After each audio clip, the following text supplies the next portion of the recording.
Après les funérailles de son mari millionnaire, la femme et son amant ont voulu réclamer l'héritage du défunt. Quels secrets obscurs Lisandro, le puissant millionnaire, aurait-il pu garder, qui même après sa mort, continue de contrôler le destin de ceux qui l'ont trahi? Avant de commencer l'histoire, j'aimerais savoir de quelle ville vous nous regardez aujourd'hui? Et si vous aimez l'histoire, je vous invite à vous abonner. La tombe de Lisandro était couverte d'une somptueuse couronne de fleurs, soigneusement disposée autour du cercueil qui descendait lentement vers la terre. L'air lourd de l'après-midi semblait se suspendre, comme si le temps lui-même avait décidé de mettre en pause son cours, en attente de l'inévitable. Les nuages sombres tourbillonnaient dans le ciel, présageant non seulement une tempête imminente, mais quelque chose de bien plus perturbant. Iné, sa jeune épouse, restait droite, son visage inchangé, sans verser une seule larme. Son expression sereine et froide cachait l'entrelac d'émotions qui tournoyaient en elle. À ses côtés, Arturito observait la scène avec un nervosisme caché derrière un masque de calme. Ses mains agitées trahissaient l'anxiété qui le rongeait. Malgré la solennité du moment, ses pensées étaient loin du deuil. Tous deux attendaient ce jour depuis longtemps. La mort de Lisandro ne signifiait pas la douleur pour eux, mais la fin d'un obstacle qui les avait empêchés de commencer une nouvelle vie ensemble. Alors que les présents offraient leurs condoléances, la tension entre Iné et Arturito était palpable. Que pensez-vous qu'il puisse arriver quand la mort de quelqu'un n'est pas la fin, mais le début d'un nouveau jeu? Iné serrait le sac en cuir qu'elle portait.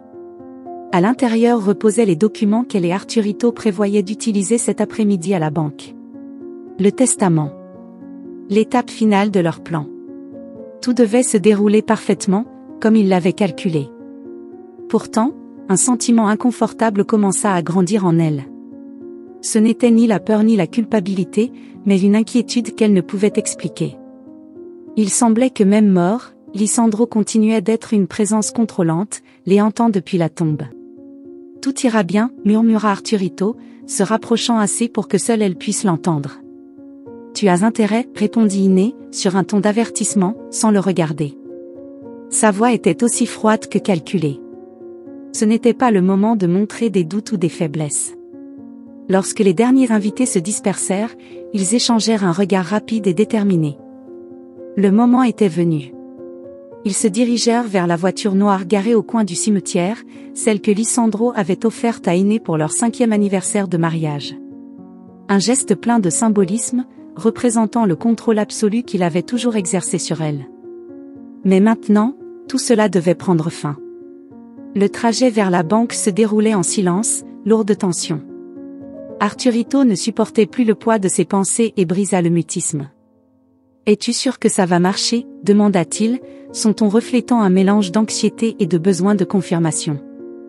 Iné gardait les yeux sur la route, ses mains fermement sur le volant. « Nous avons le testament. Il n'y a pas de place pour l'erreur, dit-elle avec certitude, même si quelque chose dans son ton trahissait qu'elle n'était pas complètement convaincue. Et si quelque chose se complique ? Il laissa la phrase en suspens, comme si la prononcer pouvait matérialiser le pire des scénarios. Lisandro est mort, Arturito. Personne ne peut nous arrêter maintenant, répondit-elle, mais dans son esprit, un doute grandissait lentement. Elle savait que Lisandro avait toujours eu un coup d'avance sur tout le monde, même quand on ne s'y attendait pas. Ils arrivèrent à la banque centrale, un imposant bâtiment en marbre qui brillait sous la lumière tamisée du soir.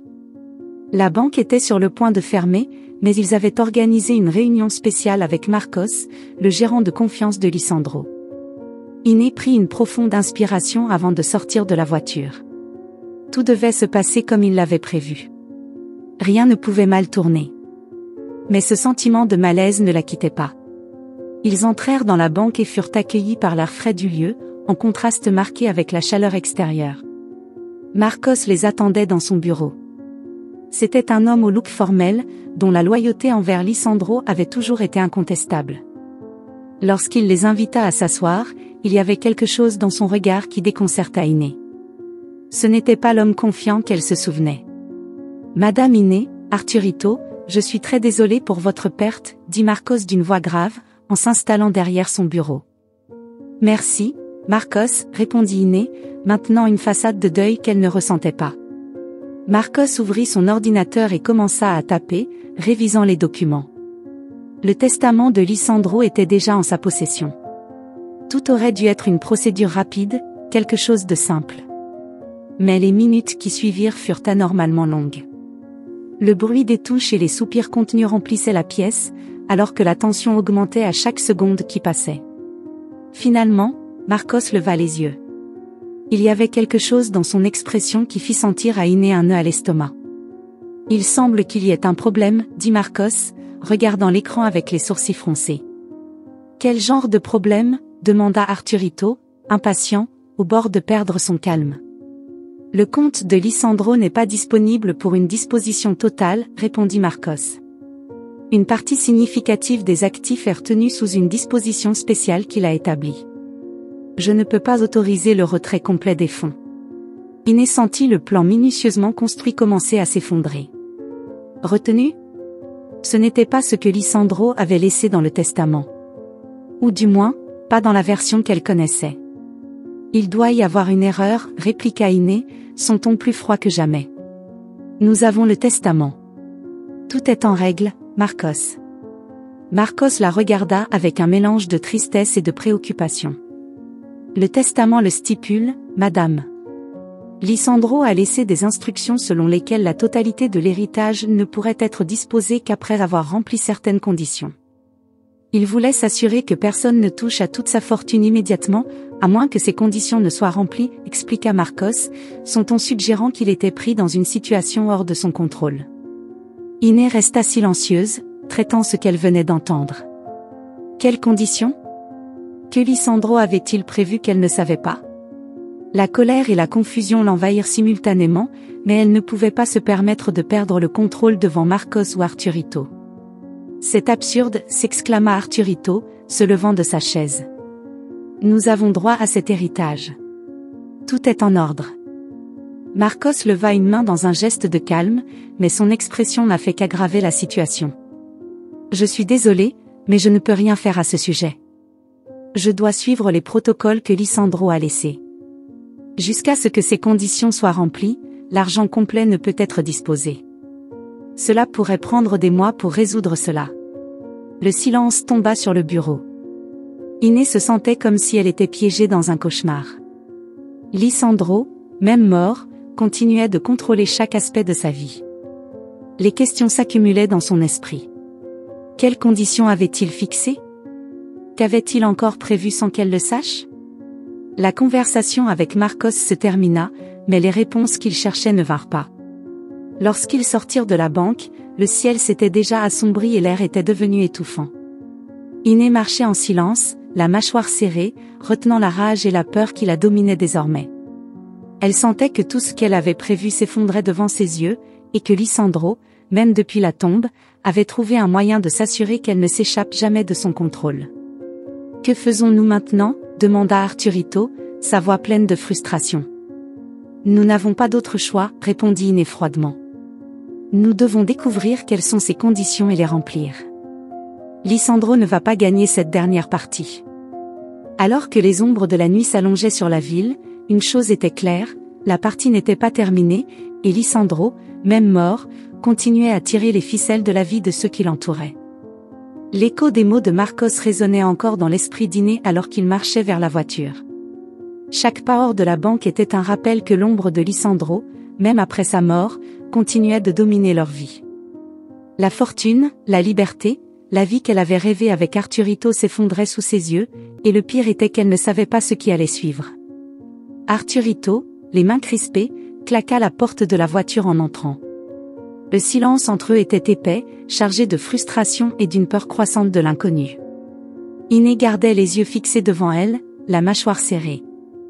Le contrôle qu'elle avait toujours projeté commençait à se fissurer, et chaque seconde sans solution tangible la faisait se sentir comme si elle était prise dans un filet invisible que Lisandro avait tissé avec une précision millimétrique. « Quelles sont ces conditions ?» murmura Arturito, brisant enfin le silence. « Que diable Lisandro a-t-il voulu nous faire ?»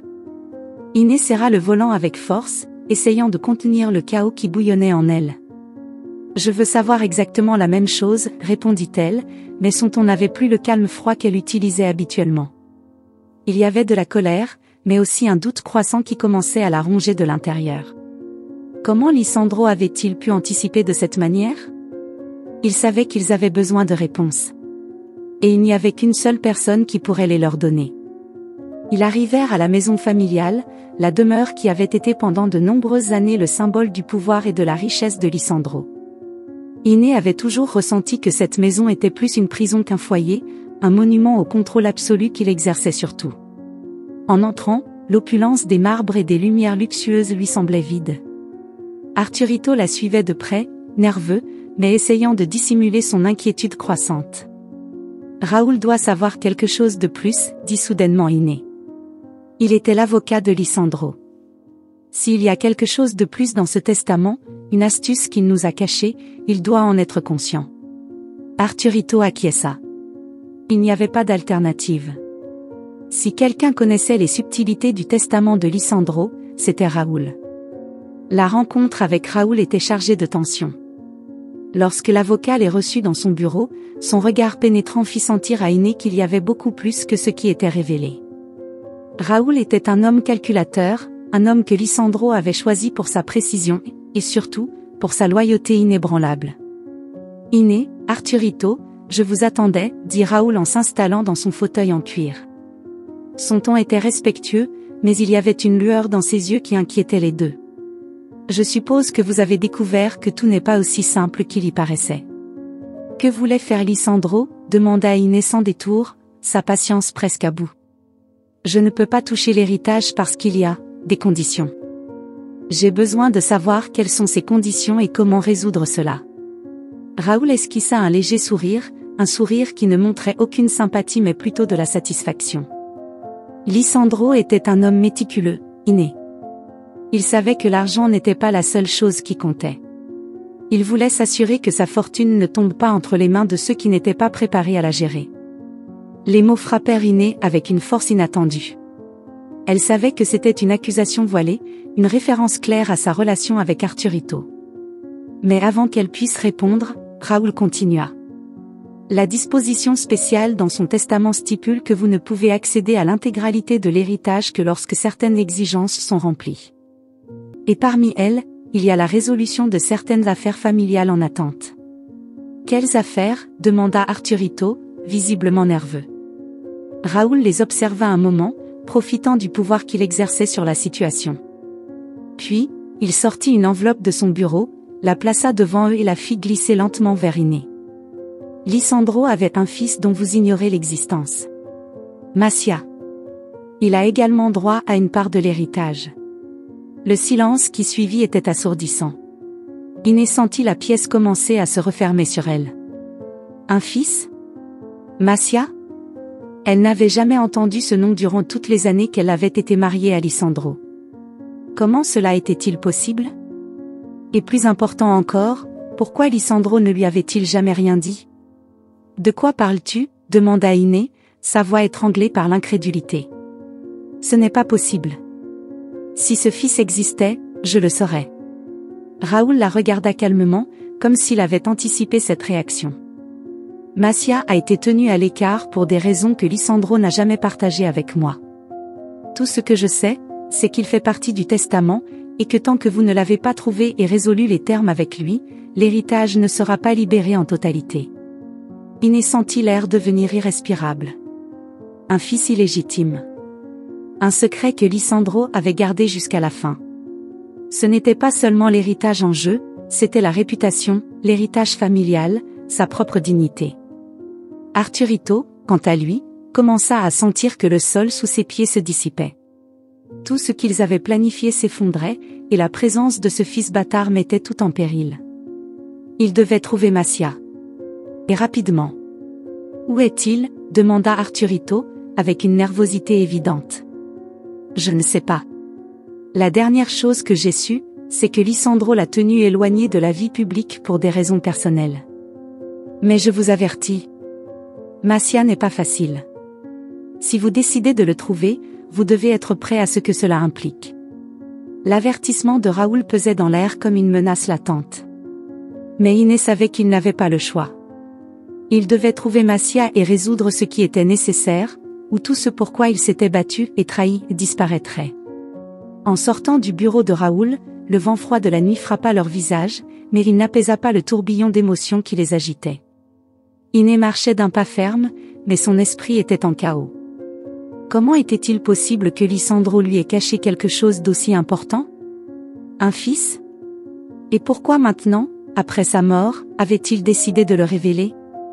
Nous ne pouvons pas laisser ce Massia prendre quoi que ce soit, dit Arturito avec amertume.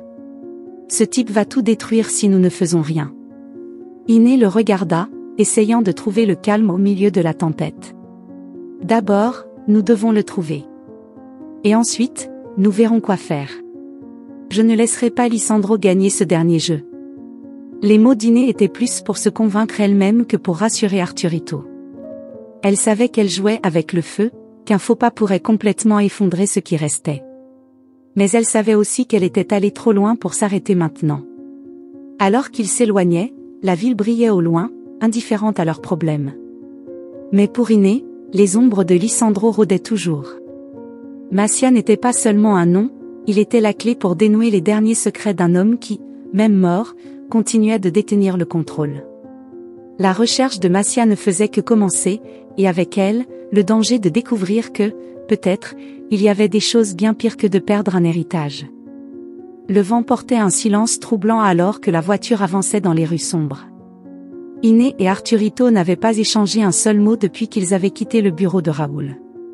Le poids de la révélation semblait être un fardeau impossible à secouer. Un fils illégitime, Massia, que Lisandro avait gardé dans l'ombre toutes ces années. Iné se sentait trahie, non seulement par la tromperie de son mari décédé, mais parce que tout ce qu'elle avait construit avec Arturito était sur le point de s'effondrer.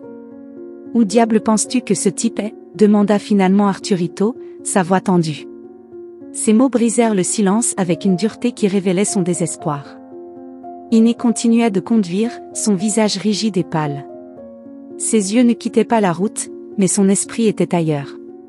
Comment avait-elle pu être si aveugle? Comment avait-elle permis à Lisandro de la tromper de cette manière? Maintenant, tout ce qu'elle avait planifié, tout pourquoi elle avait trahi, s'effondrait. Je ne sais pas, répondit-elle sèchement. Mais nous allons le trouver. Et quand nous le ferons, nous nous assurerons qu'il n'interfère en rien. Arturito, entendant ces mots, la regarda du coin de l'œil. Il savait qu'Iné luttait pour garder le contrôle. Il pouvait le sentir dans la raideur de ses mouvements, dans le ton glacé de sa voix. Mais ce qu'il ne savait pas, c'était comment ils allaient gérer Massia, quelqu'un qu'ils ne connaissaient même pas. Et si ce n'est pas si facile, murmura Arturito, presque à voix basse, comme s'il ne voulait pas que ces mots sortent de sa bouche. Nous n'avons pas d'autre choix, Iné serra le volant avec plus de force, presque comme si elle voulait le briser. Nous le trouverons, et nous réglerons cela à notre manière. La mention de Lisandro semblait encore plus grande et plus froide à leur arrivée. En entrant, les grandes fenêtres offraient une vue sur les lumières lointaines de la ville, mais l'intérieur était un vide chargé de souvenirs. Iné s'assit dans le vaste salon, observant l'espace qu'elle avait partagé avec Lisandro pendant tant d'années. Chaque coin de la maison était un rappel de son pouvoir, de sa dominance, et maintenant, des secrets qu'il avait gardés. « Je vais passer un appel, dit Arturito, nerveusement. Peut-être que quelqu'un peut nous aider à le localiser. » Massia n'a pas pu complètement disparaître. Alors qu'Arturito s'éloignait, Iné restait seule, plongée dans ses pensées. Tout ce qu'elle avait imaginé pour son avenir était en danger à cause d'une personne dont elle n'avait jamais entendu parler. Elle se demandait comment il était possible que Lisandro ait eu un fils et l'ait gardé caché, comme s'il n'existait pas. Pourquoi avait-il fait ça? Que cachait-il d'autre? Le son du téléphone d'Arturito brisa la tension. Il parlait à voix basse dans une autre pièce, mais Iné savait que la conversation était cruciale. Elle se leva et marcha vers la fenêtre, observant les lumières de la ville alors que les pièces de sa vie commençaient à s'effondrer. Quelques minutes plus tard, Arturito revint avec un visage sombre. « J'ai quelque chose, dit-il, bien que son ton ne soit pas encourageant. Massia vit dans une zone éloignée de la ville, dans un quartier modeste. Il semble qu'il n'ait jamais eu d'intérêt pour le mode de vie luxueux de Lisandro. » Iné haussa un sourcil, intrigué par l'information. « Il n'avait aucun intérêt? Quel genre de personne rejette une fortune comme celle de Lisandro, demanda-t-elle, plus à elle-même qu'à Arturito. Quelqu'un qui le déteste probablement, répondit-il rapidement. Lisandro l'a tenu à l'écart du cercle familial pendant des années. Ce type doit être rancunier. Iné le regarda dans les yeux, reconnaissant finalement ce qu'ils savaient tous les deux, il ne cherchait pas un homme indifférent à l'héritage, il cherchait quelqu'un qui pourrait vouloir tout détruire. Et cela les mettait en danger. Ils décidèrent qu'ils ne pouvaient pas perdre de temps. Le lendemain, ils se dirigèrent vers l'endroit où, selon les informations obtenues par Arturito, vivait Massia. Le quartier contrastait brutalement avec le luxe et l'opulence auxquels ils étaient habitués. Des rues étroites, des bâtiments anciens usés par le temps. Cela ne semblait pas être la demeure du fils d'un millionnaire. L'immeuble où vivait Massia était petit et modeste, presque inaperçu parmi d'autres bâtiments détériorés. Arturito s'avança, sonnant à la porte avec une certaine hésitation. Iné resta un pas derrière, observant chaque mouvement, chaque détail. Après un silence qui semblait éternel, la porte s'ouvrit, et un homme grand, avec un regard sombre et dur apparut, faisant immédiatement entendre Iné. Massia n'avait pas l'air de quelqu'un qui voulait se réconcilier. Il avait l'allure de quelqu'un habitué à se battre, pas seulement physiquement, mais contre la vie elle-même. « Qui êtes-vous » demanda Massia sans détour, son ton froid et direct. Iné fit un pas en avant, prenant l'initiative. Elle savait qu'elle devait contrôler la conversation dès le début. « Je suis Iné, la femme de Lisandro. Voici Arturito. Nous sommes venus parce que nous devons parler du testament de ton père. » Massia plissa les yeux, et un sourire amer apparut sur ses lèvres. « Père ? Cet homme n'était rien pour moi, répondit-il, sa voix chargée de ressentiment. Je ne sais pas ce que vous cherchez ici, mais je n'ai rien à voir avec lui ni avec son argent maudit.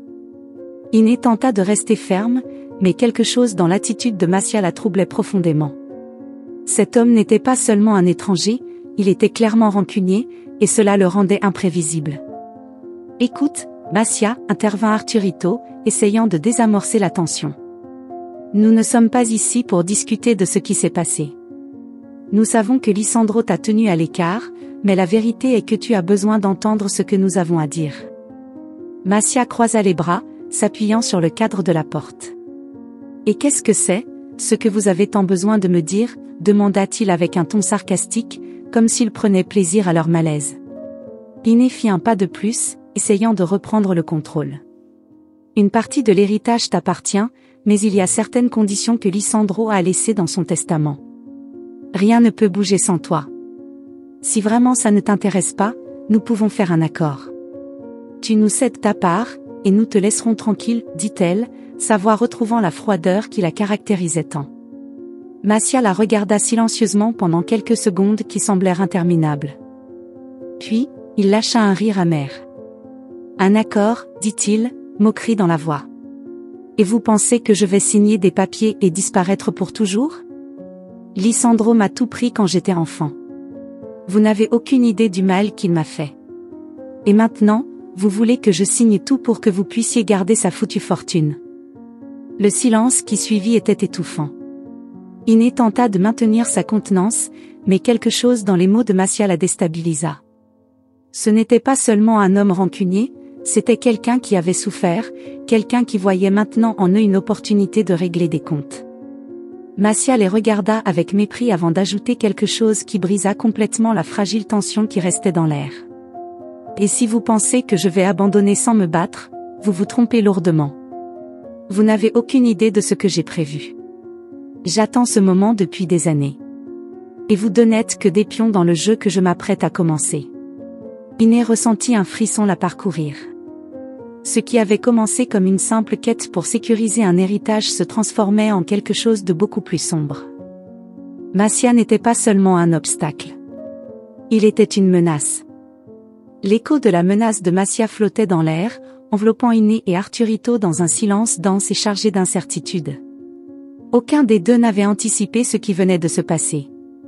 Il n'était pas simplement confronté à un fils oublié ou rancunier, il faisait face à quelqu'un qui avait planifié sa vengeance pendant des années, quelqu'un qui avait gardé rancune et qui maintenant, avec la mort de Lisandro, voyait sa chance de rendre justice à sa manière. Massia n'était pas simplement une complication sur leur chemin vers l'héritage, c'était une force destructive prête à tout balayer. Lorsqu'ils sont retournés à la maison, l'atmosphère qui les entourait était étouffante. Iné marchait dans le salon avec des pas rigides, incapable de libérer la tension qui la consumait. Les murs de la maison semblaient se refermer, réduisant l'espace qu'elle avait pour respirer. Arturito la suivait du regard, inquiet, mais sans oser parler.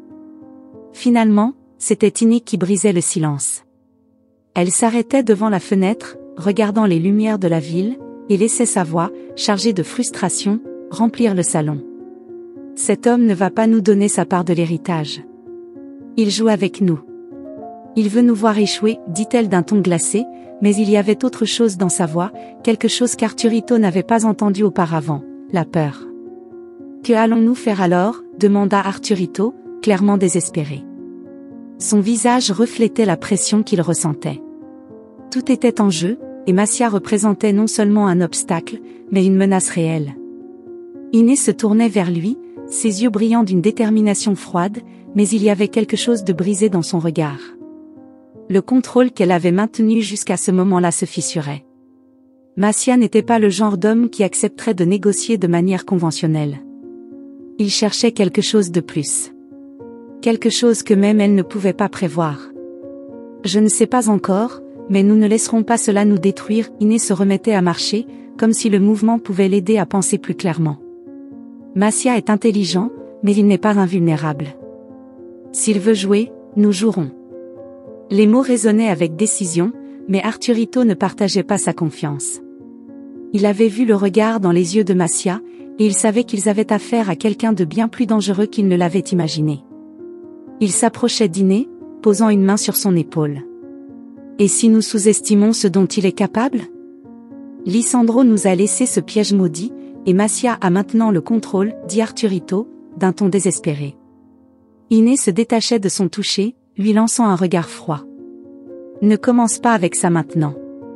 Nous n'allons pas tout perdre à cause d'un homme rancunier que nous ne connaissions même pas jusqu'à hier. C'est plus grand que toi ou moi. Ce n'est pas seulement l'argent qui est en jeu, c'est notre survie. Arturito la regardait en silence. Il savait qu'il avait franchi une ligne avec cette dernière remarque, mais il y avait quelque chose chez Iné qui l'inquiétait. Elle était prête à aller jusqu'au bout, mais que signifiait vraiment aller jusqu'au bout pour elle? Cette nuit-là, alors qu'Iné et Arturito tentaient de dormir dans la maison, tous deux savaient que les heures de repos n'étaient qu'une illusion. Aucun d'eux ne fermait les yeux pendant plus de quelques minutes. La peur et l'incertitude les empêchaient de trouver la paix. Iné pensait à Massia, à la colère contenue qu'elle avait vue dans ses yeux. L'homme était blessé, et elle savait que quelqu'un avec ce niveau de rancune était imprévisible. Aux premières heures du matin, le téléphone sonnait, interrompant le silence inquiétant de la maison. Iné, sursautée, le prenait immédiatement, mais ce qu'elle entendait de l'autre côté la laissait paralysée. « J'espère que vous êtes prêts, car je vais vous donner une dernière chance de reculer. » La voix de Massia était ferme, mais contenait un ton de moquerie. « Sinon, vous pouvez dire adieu à votre précieux héritage, et à quelque chose de plus. » Iné avalait difficilement, essayant de maintenir son calme. « Que veux-tu, Massia ?» répondait-elle, contrôlant la rage qui tentait de percer. Massia riait, mais il y avait quelque chose dans son rire qui était inquiétant. « Ce que je veux, tu le sais déjà. Je veux voir tout ce que tu crois tient s'effondrer. Je vais détruire l'héritage de Lisandro, et vous allez tomber avec lui. À moins que, bien sûr, vous décidiez de vous écarter de mon chemin. » La menace était claire, et bien qu'Iné essaya de ne pas céder à la peur, elle savait que Massia était sérieux. « Nous ne céderons pas. Cet héritage est le nôtre, pas le tien. Lisandro t'a peut-être oublié pendant des années, mais maintenant tu ne peux pas simplement tout revendiquer, dit-elle fermement, bien que la sueur froide commençât à couler dans son dos. Tu as raison, Iné. Je ne peux pas tout revendiquer, encore. Mais si vous continuez, vous regretterez de ne pas m'avoir écouté. Le jeu ne fait que commencer. » Avant qu'elle puisse répondre, l'appel était coupé. Iné restait silencieuse pendant quelques secondes, téléphone en main, alors que la réalité de la situation la frappait comme une tempête. Massia n'était pas seulement prêt à se battre pour l'héritage, il était prêt à les détruire dans le processus. Le lendemain matin, Iné et Arturito décidaient de rendre visite à nouveau à Raoul, l'avocat de Lisandro. Ils avaient besoin de plus d'informations, quelque chose qui leur donnerait un avantage sur Massia. Mais lorsqu'ils arrivaient à son bureau, ce qu'ils trouvaient n'était pas ce qu'ils attendaient. Raoul les accueillait avec une expression inhabituellement sérieuse. Alors qu'il s'installait à son bureau, ses yeux se déplaçaient nerveusement, comme si quelque chose le troublait profondément. « Qu'est-ce qui se passe, Raoul ?» demandait Iné, sans détour. « Pourquoi ne nous as-tu pas tout dit dès le début ?» L'avocat se reculait dans son fauteuil, laissant échapper un long soupir. « Il y a quelque chose que je ne vous ai pas dit.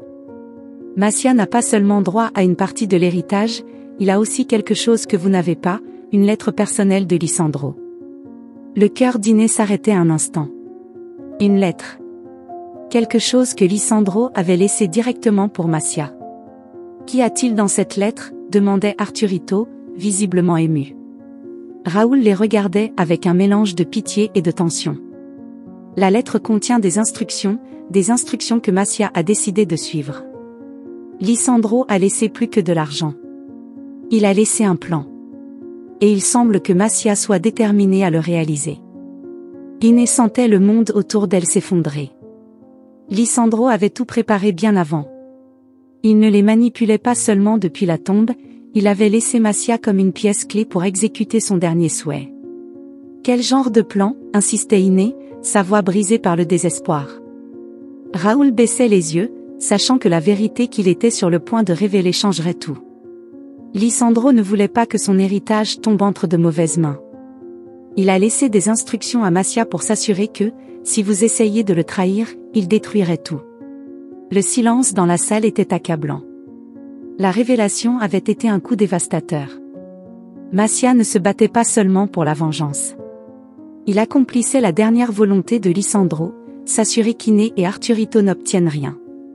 Iné se levait brusquement, la tête qui tournait. Elle savait qu'ils étaient en train de perdre la partie. Massia avait le contrôle, et Lisandro avait gagné son dernier jeu, même depuis la tombe. La réalisation que Lisandro avait orchestré le tout depuis sa tombe laissait Iné et Arturito au bord du précipice. Pendant toutes ces années, ils avaient cru qu'ils étaient sur le point de prendre le contrôle, de se libérer de l'ombre de Lisandro. Mais maintenant, ils comprenaient qu'ils n'avaient jamais eu l'avantage. Il avait été un pas en avant tout le temps. Raoul, l'avocat, continuait à observer le couple avec un mélange de pitié et de résignation. Il savait que le jeu était terminé. Et eux, bien qu'ils ne l'avaient pas encore accepté, le savaient aussi. Iné ne pouvait pas rester debout. Elle s'effondrait dans l'une des chaises devant le bureau, son regard perdu dans le vide. Le silence dans la pièce était insupportable, mais les mots de Raoul continuaient à résonner dans sa tête. Lisandro a laissé des instructions pour tout détruire si vous essayez de le trahir. Arturito, quant à lui, marchait nerveusement de long en large, incapable de traiter ce qu'il venait d'entendre. Tout ce qu'ils avaient fait, toutes les trahisons, les dévoraient maintenant vivants. Lisandro, il savait tout, n'est-ce pas ? Demandait enfin Iné, sa voix brisée et sans la froideur qui l'accompagnait habituellement. Raoul acquiesçait lentement, sans quitter des yeux son bureau. Oui, Iné. Il savait. Il savait que tu le trompais avec Arturito. Et ce n'était pas un secret de dernière minute. Il le savait depuis des années, mais il a choisi d'attendre. Raoul faisait une pause, comme si les mots suivants étaient trop difficiles à prononcer. Il a choisi de jouer le jeu à sa manière, de vous laisser croire que vous aviez gagné. Et quand il est mort, il vous a laissé un piège. Iné sentait son cœur s'arrêter. Lisandro avait tout su tout le temps. Comment était-il possible que lui, toujours si calculateur, avait caché sa connaissance de la trahison de manière si subtile ? Il avait permis qu'elle croie qu'elle avait tout sous contrôle, que sa relation secrète avec Arturito pourrait passer inaperçue. Ça ne peut pas être. Murmurait Arturito, secouant la tête. Pourquoi n'a-t-il rien fait avant ? Pourquoi ne nous a-t-il pas arrêtés ? Raoul le regardait avec une expression impénétrable. Parce que Lisandro aimait le pouvoir. Il savait que la vengeance serait plus douce si vous tombiez de votre propre poids, pensant que tout était sous contrôle. Il vous a donné assez de cordes pour vous pendre. Le coup final. Lisandro ne les avait pas seulement piégés avec l'héritage, il les avait laissés se détruire avec leur propre cupidité. Tout ce qu'ils avaient fait, tous les mensonges, les nuits de tromperie, avaient été observés à distance par un homme qui planifiait sa vengeance avec une précision méticuleuse. Iné serrait les poings, ressentant un mélange de rage, de douleur et de défaite. Elle voulait crier, elle voulait briser quelque chose, mais elle savait que rien ne changerait ce qu'elle venait de découvrir. Lisandro avait gagné. Massia, commençait à dire Iné, tentant encore de s'accrocher à l'ultime espoir. Et lui? Que va faire Massia? Raoul prenait une profonde inspiration avant de parler. Massia n'est pas intéressé par l'argent. Tout ce qu'il veut, c'est remplir les instructions que Lisandro lui a laissées. Détruire tout. Si vous essayez de lutter pour l'héritage, vous perdrez tout. Si vous décidez de vous écarter, il s'assurera que ce qui reste peu disparaisse. Lisandro ne voulait pas que vous, ni personne, contrôliez ce qu'il avait construit. Il préférait le voir disparaître. Le silence qui suivait était suffocant. Iné, pour la première fois, comprenait ce qui était réellement en jeu. Il n'y avait aucun trésor à gagner, aucun happy end. Lisandro avait conçu son héritage comme un mécanisme de destruction. Et elle était tombée dans son piège. Arturito s'effondrait sur une chaise en face d'elle, les mains sur la tête, incapable de penser à une sortie. Les émotions le submergeaient. Pendant si longtemps, il avait cru qu'il était proche d'atteindre le rêve d'une vie avec Iné, construite sur les fondations de la fortune de Lisandro. Maintenant, tout ce qu'ils avaient était de la fumée. Lisandro leur avait volé jusqu'à l'espoir. Iné le regardait, ressentant un profond mépris. Il ne restait rien entre eux, juste le vide d'une relation construite sur le mensonge et l'ambition. Elle savait que leur vie ensemble avec Arturito avait été une farce. Ils s'étaient utilisés mutuellement, croyant qu'ils pouvaient tromper un homme comme Lisandro. Mais lui, depuis la tombe, les avait vaincus. Nous nous sommes trompés nous-mêmes, disait enfin Iné, brisant le silence avec un calme terrifiant. Nous pensions que nous pouvions gagner. Nous pensions que nous pouvions tout avoir, et maintenant nous n'avons rien. Arturito levait la tête, ses yeux pleins de désespoir. Que allons-nous faire? Simplement tout laisser tomber? Laisser Massia gagner, demandait-il, bien qu'au fond il connaissait déjà la réponse. Iné le regardait froidement, comme si elle ne le reconnaissait plus. Massia n'a pas gagné. Ce n'était jamais à propos de lui. Tout cela était le dernier coup de Lisandro. Et c'est déjà fait. Les mots restaient dans l'air, lourds et définitifs. Il n'y avait rien d'autre à faire. Lisandro avait tout conçu pour que, à la fin, personne ne sorte victorieux. Ni Iné, ni Arturito, ni même Massia. La destruction de son empire était son dernier héritage, une vengeance froide et calculée qui se prolongerait au-delà de sa mort. Iné se levait de la chaise et se dirigeait vers la porte, avec les pas lents et décidés de quelqu'un qui avait perdu tout espoir. Arturito la suivait du regard, mais ne disait rien. Il savait qu'elle partait, non seulement du bureau, mais de sa vie. Il n'y avait pas d'avenir ensemble. Pas après ce qu'ils venaient de découvrir. Raoul les observait en silence, sachant qu'il avait fait ce qu'il devait faire. Il avait révélé la vérité, la dernière vérité que Lisandro lui avait confiée à protéger. Le destin de tous était scellé. Et alors qu'Iné sortait du bureau, il comprenait que ce que Lisandro lui avait pris n'était pas juste l'héritage, mais le contrôle de sa vie. Un contrôle qu'elle n'avait jamais vraiment eu. L'air dehors était dense, presque suffocant. Iné regardait l'horizon et, pour la première fois depuis longtemps, ne ressentait rien. Lisandro avait gagné, et elle avait tout perdu. Parfois, la vraie victoire n'est pas dans ce que nous gagnons, mais dans ce que nous sommes prêts à perdre. Lisandro l'avait compris avant tout le monde. Et son dernier jeu était le plus cruel de tous, faire en sorte que ceux qui l'avaient trahi se détruisent eux-mêmes, pendant qu'il, depuis la tombe, observait avec satisfaction. Si cette histoire vous a plu, je vous invite à laisser en commentaire ce que vous avez ressenti en l'écoutant, et si vous avez vécu une situation de tromperie similaire, j'aimerais beaucoup entendre votre précieux avis. Je serais très honoré si vous laissiez un like, partagiez la vidéo avec un ami ou un membre de votre famille et vous abonniez à la chaîne. Ne manquez pas la prochaine histoire incroyable qui apparaît sur votre écran en ce moment. Nous avons du divertissement garanti exclusivement pour vous. À bientôt dans la prochaine vidéo.